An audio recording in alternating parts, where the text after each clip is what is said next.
Bismillahirrahmanirrahim. Madam Teresa Koh, Honorable Minister for Primary Industries in Malaysia, Mr. Rashid Jan Mahmood, CEO of the POC, Sheikh Atif Ikram, Chairman of the PVMA, Excellencies,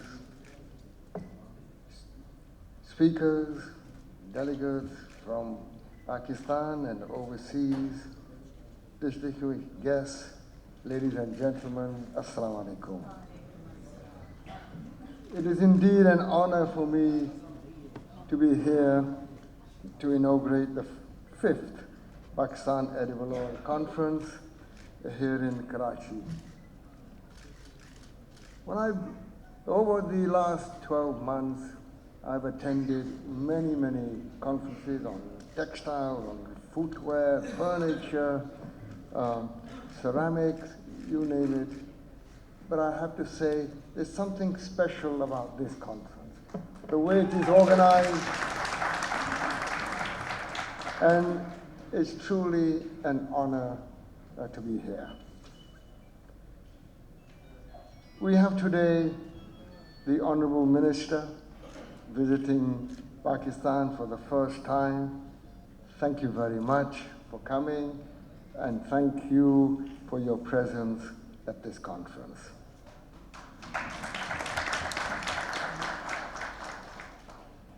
I addressed the 4th conference last year, and so obviously a lot of people must be asking and have in their own minds, well, what has happened over the last 12 months? Where are we going? Are we in the right direction? Are we stabilizing? Are we improving our basic parameters of our economy? Well, ladies and gentlemen, I can say one thing, that economy has stabilized. That doesn't mean to say that we are out of all our difficulties. No, we have great challenges, and that is known. But the country has stabilized. How do we say that it is stabilized? First and foremost, our current account deficit is now under control. If you remember, at the start when this government came in, we were depleting our foreign currency at $2 billion a month. Now we're down to 500 million per month. It means we're now reaching a stage where we can be stabilized. And if you remember, for the month of November, we actually had a small surplus current account deficit. So it means that we're now at an area where we are stabilized. How is the rupee done? The rupee has also, I know all you businessmen, myself as a businessman, we're all very worried that what's going to happen to the rupee. But over the last few months, the rupee has actually strengthened. So it's now between the range of 155, 160, and it appears, and it's now looking that we're now stabilizing. Another thing the businessmen were truly complaining about was that particularly the textile industry, is the textile industry getting out of its difficulties? And the biggest complaint was refunds. And today I'm happy to say that the refund situation is much better. And you can ask the textile people. Yes, it was true that refunds were held up, but refunds all the way back to 2009 have all been cleared, and alhamdulillah, we're now in a much better situation. But do we have challenges? Yes, we do have challenges, no doubts about it. We have a very tight monetary policy. Our interest rates are high. Our inflation is high. Our job creation is a challenge. But the question that we have to ask ourselves in all these challenges that we have before us is, are we in the right direction? And I have to say that yes, we are in the right direction. We are pursuing an export-led growth strategy, and we have curtailed our imports drastically. And primarily that imports have gone down because of non-essential products that we feel that we should not be importing. That's come down drastically. Because of our change in our energy mix, we have now stopped importing furnace oil. These have had major impacts on our import. They've come down, and hence our current account deficit has improved. So, what are the challenges before us? We have immense challenges in the industry, but we have even greater challenges in agriculture. The speakers before me mentioned wheat, rice, sugar, and do we have challenges in it? We have challenges in how we manage the production. Yes, sugar is an industry that is functioning, that is exporting, but are we exporting it on a competitive basis? The good news is that last year the federal government stopped all subsidies, and any subsidies that was given to export of sugar was done by the provinces. This year, even the provinces have stopped. So today, if sugar has to be exported or needs to be exported, they are free to do so on their own. The government will not give them any subsidies. But is the sugar industry an efficient, viable industry? There are many challenges in it, and the Prime Minister has called for special one agenda meeting on sugar, wheat, rice, to see how we are and what should be done, particularly in light of the water shortages that are now looming ahead of us. Rice is one industry that I do support a great deal. Why do I support rice? I support rice because it earns $2.1 billion for us.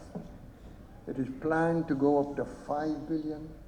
And the real good news is, over the last so many years, rice has never asked for subsidy and has never got any subsidy.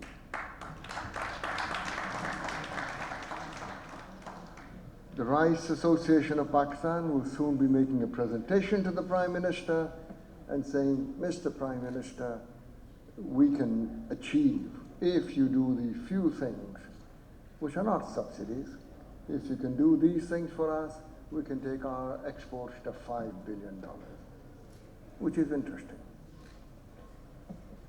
Cotton is a major challenge for us.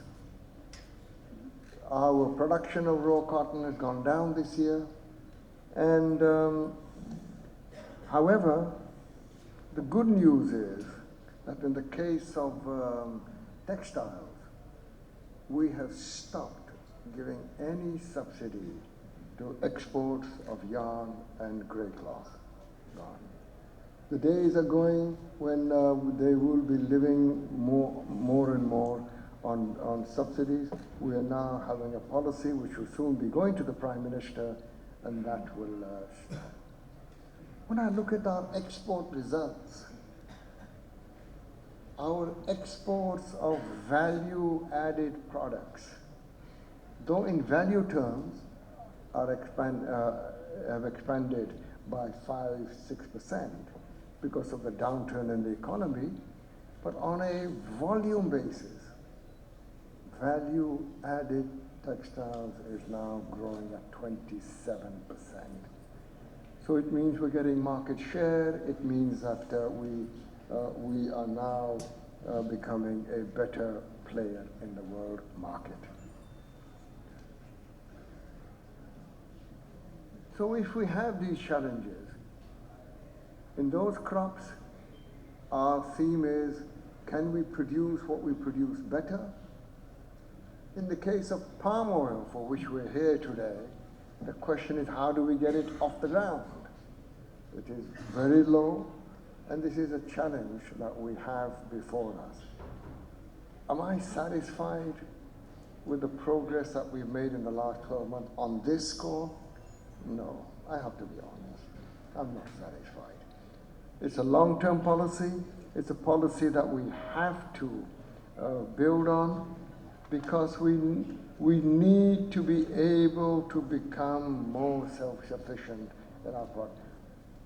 We have a constraint of foreign exchange, and here we are spending so much more on importing palm oil. I have to also, I know we're here and we do appreciate Malaysia ever so much, and we are going to Malaysia again. We're very happy that the Malaysian Prime Minister came to Pakistan, and please again convey my thank you to your Prime Minister for the wonderful gift that you gave our Prime Minister of the Proton car. It is very, very much appreciated. However, we cannot forget our friends from Indonesia. I want to thank Indonesia because unilaterally,